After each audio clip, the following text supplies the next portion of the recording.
Olá, como vai? Aqui é Maria Cristina Lopes, eu sou psicóloga da dança, mestre em psicologia do desenvolvimento, e hoje eu queria falar com você sobre o papel do professor de dança no desenvolvimento infantil. Estamos em outubro, mês no qual a gente comemora tanto o Dia das Crianças como o Dia dos Professores. Então, acho que é um bom mês para a gente pensar e refletir sobre essa questão. Como eu sou mestre em desenvolvimento, ou seja, eu estudei bastante sobre essa questão, eu gosto muito de falar sobre o que é desenvolvimento de fato. Então, antes da gente falar exatamente sobre o papel do professor no desenvolvimento da criança, vamos começar pelo que é desenvolvimento, né? E o desenvolvimento é qualquer mudança que acontece ao longo do tempo, da vida de uma pessoa, né? Então, essas mudanças podem ser quaisquer mudanças. Geralmente a gente associa o termo desenvolvimento à ideia de crescimento, de promoção, enfim. E na verdade não é por aí. Desenvolvimento se refere a qualquer tipo de mudança, qualquer que seja ela positiva ou negativa, saudável ou não saudável, enfim. Qualquer mudança que aconteça ao longo da vida de uma pessoa. Isso, obviamente, tem implicações da cultura, da história, da família, da época em que a gente vive.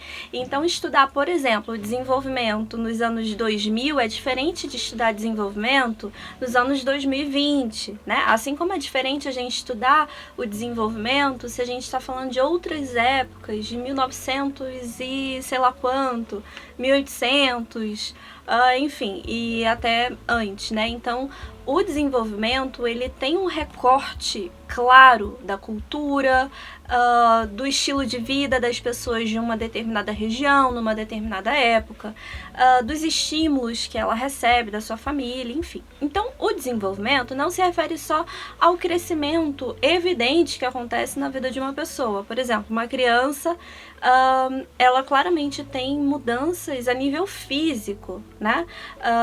Assim como um adolescente, né? Tem o estirão e tudo mais. E a gente não está falando só sobre essas questões quando a gente fala de desenvolvimento. A gente está falando de vários aspectos. Entre eles, o desenvolvimento cognitivo, o desenvolvimento social, o desenvolvimento emocional, enfim.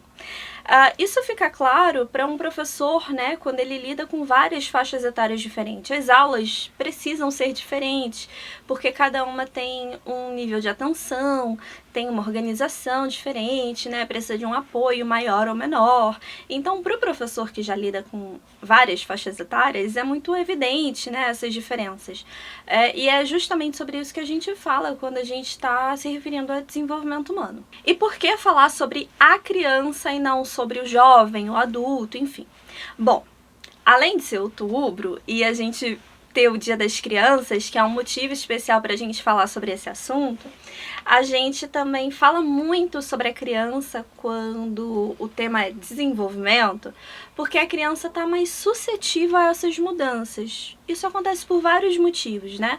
Do crescimento físico natural dela, né? Natural da infância, mas também por outros aspectos, né? Como a própria plasticidade cerebral, que é mais acentuada na infância, né? Ou seja, quando a gente fala de plasticidade cerebral, a gente está falando dessa capacidade de, em termos muito simples, de mudança do cérebro de acordo com os estímulos que esse cérebro recebe, em termos tanto de função do cérebro, como da matéria mesmo, né? Então, a gente pode ver uma mudança a nível orgânico e uma mudança a nível funcional. Além disso, as mudanças que acontecem na infância são muito significativas para toda a vida, né? Então, essa plasticidade, por exemplo, uma vez que tem um estímulo na infância, a pessoa pode colher esses benefícios para toda a vida, né? Então, a infância é um período muito especial do desenvolvimento que a gente precisa preservar e cuidar, né? Para que toda criança possa receber o máximo de estímulo positivo e possa colher todas as mudanças possíveis, benéficas para essa faixa etária. Por fim, a criança, a infância, na verdade, é a fase de desenvolvimento mais comum para a gente tratar na dança, né? Então, as crianças são um grande público da dança, principalmente se a gente pensa em escolas de dança mais tradicionais, que tem balé, jazz, danças urbanas, enfim. O público ali até os 12, 13 anos é muito acentuado. Então, naturalmente, se é um público muito acentuado, a gente precisa falar sobre ele, né? A gente precisa cuidar dele bem e se tornar muito bom em trabalhar com essa faixa etária. Eu ainda vou tratar de outros assuntos, como, por exemplo, alguns possíveis benefícios da dança para a criança, mas diante do que eu já falei, o que a gente pode pensar, refletir sobre o papel do professor, né? Número 1, muito importante, é o professor entender o quão especial é essa faixa etária. O quão especial é a infância para todo o desenvolvimento humano.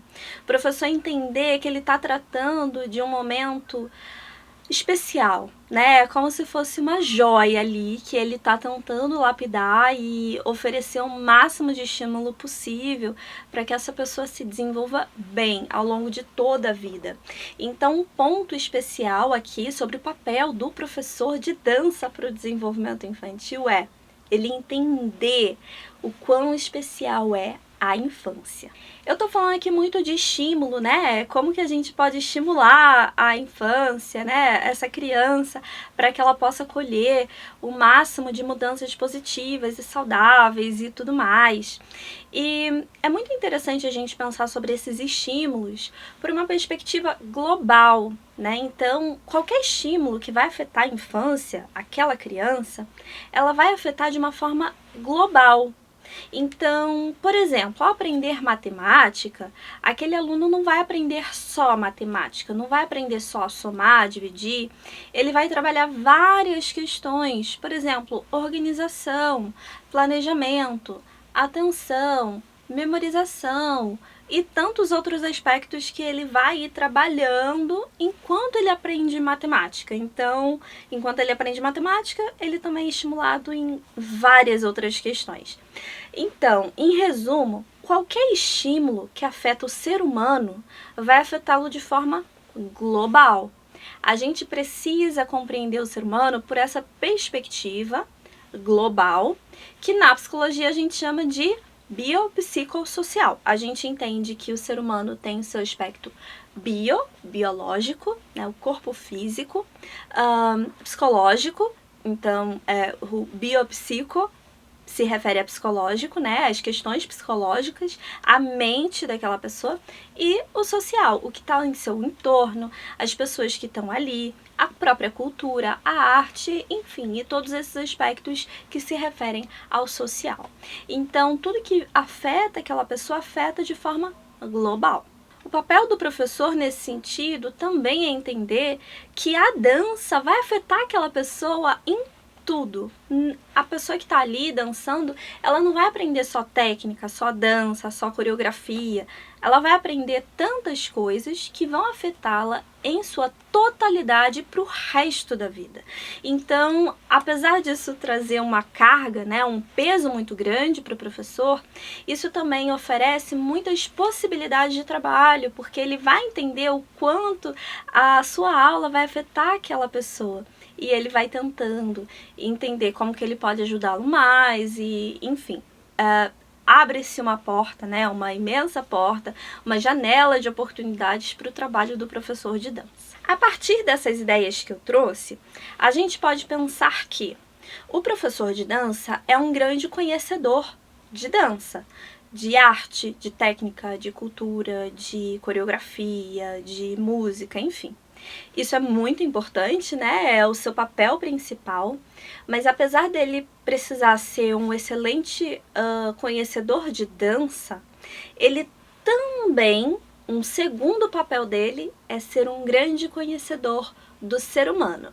E se a gente está falando da criança, ele precisa ser um grande conhecedor da infância, né? Então ele precisa ser um investigador de pessoas, entender de que forma que ele pode ajudá-lo, entender quais são, por exemplo, se a gente está pensando a partir da psicologia, quais são os transtornos mais comuns da infância, quais os aspectos psicológicos mais relevantes, como lidar com a sua família, como lidar com o grupo, como lidar com autoestima, motivação, como provocar aquele aluno a ter mais atenção, a trabalhar melhor a sua memória, enfim, é uma infinidade de questões que a gente pode trabalhar, que a gente pode pensar, né, para o trabalho com a criança, mas o professor, além do seu papel principal, que é ser o conhecedor da dança, ele também precisa ser um conhecedor do ser humano. Eu vou puxar um pouco de sardinha para o meu lado aqui e falar que a formação do professor de dança deveria sim contemplar aspectos da psicologia, né? Ter disciplinas de psicologia nas faculdades de dança, apesar de existirem algumas, não são em todas e não são tão aprofundadas quanto deveriam ser. Além disso, obviamente, ele precisa ter outros tipos de conhecimento sobre o ser humano, né? Conhecimentos vindos da pedagogia, da nutrição, da educação física, da fisioterapia e tantos outros aspectos, né? Mas, novamente, puxando uma sardinha para o meu lado, eu acho que eu sou defensora dessa ideia de que a formação do professor de dança deveria contemplar mais esses aspectos, esses temas da psicologia. Para a gente entender de que forma que isso tudo que eu falei se dá na prática, na verdade, de que forma que a dança, um estímulo tão específico pode provocar tantas mudanças no desenvolvimento humano, eu vou trazer alguns benefícios da dança para a criança. Então, em termos práticos, sobre toda essa parte teórica, entre aspas, que eu trouxe, eu vou falar sobre alguns benefícios para o professor de dança também entender de que forma que esse estímulo à dança afeta a criança como um todo. Um primeiro aspecto muito interessante que a dança trabalha é a expressividade, a expressão dos sentimentos com o uso do movimento, né? Com o uso da própria dança. As crianças, na verdade todo mundo, tem várias emoções e a expressão dessas emoções é um aspecto muito importante por uma perspectiva psicológica, né? Então, muitas vezes essas crianças não têm maneiras adequadas de expressar essas emoções, né? Muitas vezes são muito tímidas, não encontraram outras maneiras que a sua família possa ter ensinado, ou que aprendeu com outros colegas, ou na escola, enfim, ou de quaisquer outras maneiras, e a dança oferece uma possibilidade de expressão dessas emoções com o uso do movimento. É muito comum a gente ver, por exemplo, crianças super tímidas que entram na aula de dança e conseguem, com o uso do movimento, se tornarem um pouco mais expansivas, falar em momentos mais adequados, expressarem melhor suas ideias e emoções. O contrário também é verdade, tá? Crianças, no caso, muito expansivas, que não têm muito controle sobre essas emoções e sobre essas sensações do seu corpo, conseguem encontrar na dança uma maneira, uma técnica, digamos assim, né? Para elas conseguirem ter uma melhor direção dessas emoções. Então, é como se elas conseguissem, com o uso da dança, ter um controle maior sobre o seu próprio corpo, sobre o seu próprio movimento, em última instância, das suas próprias emoções e sensações. Em outras palavras, é como se elas encontrassem um canal para expressar essas emoções. Um segundo aspecto que a dança vai beneficiar a criança é na própria socialização. A socialização na dança, ela é muito especial, muito única, principalmente porque ela permite a movimentação. É muito diferente da socialização na escola regular, em que cada um está sentado na sua carteira, em que qualquer tipo de movimento, ou até olhar para um colega, é inibido, né? Na dança, a gente tem uma movimentação um pouco mais liberta, claro que dentro de uma técnica com um controle, né, com um método específico de cada professor também, com o ensino de cada um, da sua própria maneira de ensinar, mas é um controle que permite mais liberdade de movimentação, permite uma socialização mais próxima, né? Expressões, por exemplo, de carinho entre os alunos é muito comum e muitas vezes cria-se quase que uma segunda família naquele espaço, e o vínculo entre as pessoas e do aluno com o próprio professor é muito marcado, né? É muito marcante, na verdade. E é muito especial e muitas vezes dura quase uma vida. Então, a dança realmente proporciona e pode proporcionar justamente esse vínculo muito saudável entre os alunos, justamente pelo seu formato mesmo, né? Pelo formato das aulas de dança. Uma outra questão que a dança pode beneficiar muito as crianças é a criatividade, né? A dança, ela proporciona o desenvolvimento da própria criatividade. A criatividade, muitas vezes, a gente associa só com o artista que cria uma coreografia ou pinta um quadro, enfim. E não é isso, né? A criatividade é importante ao longo de toda a vida para quem quer que seja um artista ou seja uma pessoa que trabalha numa grande corporação, por exemplo, ou um chefe de família, uma dona de casa, o que quer que seja. A criatividade, ela proporciona a pessoa conseguir tomar melhores decisões, pensar em soluções criativas. Enfim, a gente não vive sem usar a nossa criatividade, né? Porque se a gente pensa que criatividade é criar coisas novas com base no que a gente já vivenciou, a gente vê que se a gente não tiver criatividade, a gente só está reproduzindo. E a gente não vive só reproduzindo, né? A gente está sempre criando novas formas de usar as coisas, de fazer as coisas, enfim, a nossa própria maneira de fazer. Então, a criatividade é importante durante toda a vida e a dança proporciona o desenvolvimento da criatividade, o que é super legal. A dança também proporciona vários outros benefícios, né? Como, por exemplo, o desenvolvimento da própria cognição, da atenção, da memória e de vários outros aspectos, do controle inibitório, por exemplo, né? Também ajuda a diminuir o uso de telas, né? Do celular, televisão, que a gente sabe que prejudica bastante o desenvolvimento infantil, principalmente em questões como linguagem, né, e socialização. Então a dança ajuda nesses aspectos e em vários outros, tá? Eu quis trazer aqui alguns para exemplificar, né? Não para trazer tudo que existe de pesquisa sobre o assunto, porque nem é possível. Mas eu queria trazer realmente esses benefícios para a gente poder discutir e refletir sobre o papel do professor de dança no desenvolvimento infantil. Então, quando o professor de dança, ele é um conhecedor da infância, do ser humano, na verdade, né, do seu desenvolvimento, estuda bastante sobre questões como psicologia, né, pedagogia e tantas outras ciências, áreas de conhecimento, ele consegue proporcionar todos esses benefícios. Por quê? Porque ele é capacitado para avaliar. Então, como é que você vai avaliar a criatividade se você não tem a teoria da criatividade, se você não entende quais são os pontos-chave da criatividade? Como que você vai avaliar a socialização se você não tem um conhecimento aprofundado sobre o assunto, né? Como que você vai avaliar a cognição, a atenção, memória, se você não tem todo esse conhecimento? Então, apesar daquele ditado super comum que é de médico de louco, todo mundo entende um pouco, né? Todo mundo entende um pouco de psicologia, né? De aspectos psicológicos, porque a gente vivencia tudo isso, né? Em primeira mão. Apesar disso, a intuição, esse conhecimento em primeira mão, não é o suficiente para a gente avaliar outras pessoas.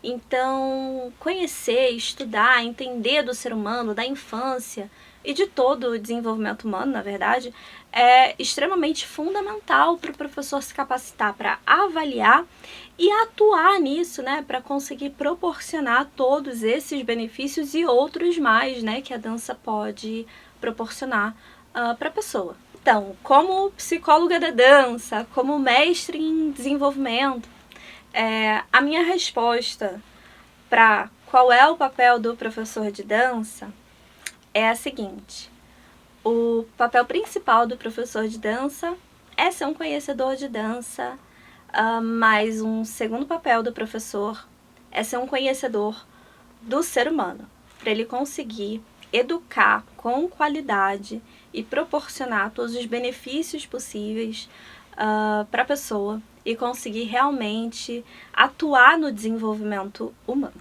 Eu acho que o mês de outubro é especial para a gente pensar nessa questão, né? Justamente como eu falei, por a gente comemorar o Dia das Crianças e o Dia dos Professores. E eu fico feliz de poder trazer essas reflexões por aqui. Dentro desse tema, a gente pode falar de 1 milhão de outras questões, não se ater a esses aspectos que eu trouxe, mas sim falar sobre 1 milhão de outros assuntos, trazer teóricos, trazer pesquisas, enfim. Mas foi uma reflexão que eu proponho para vocês. E eu espero que tenha feito sentido, né, por aí, essa discussão. E é isso, a gente fica pro próximo vídeo. Até a próxima. Tchauzinho.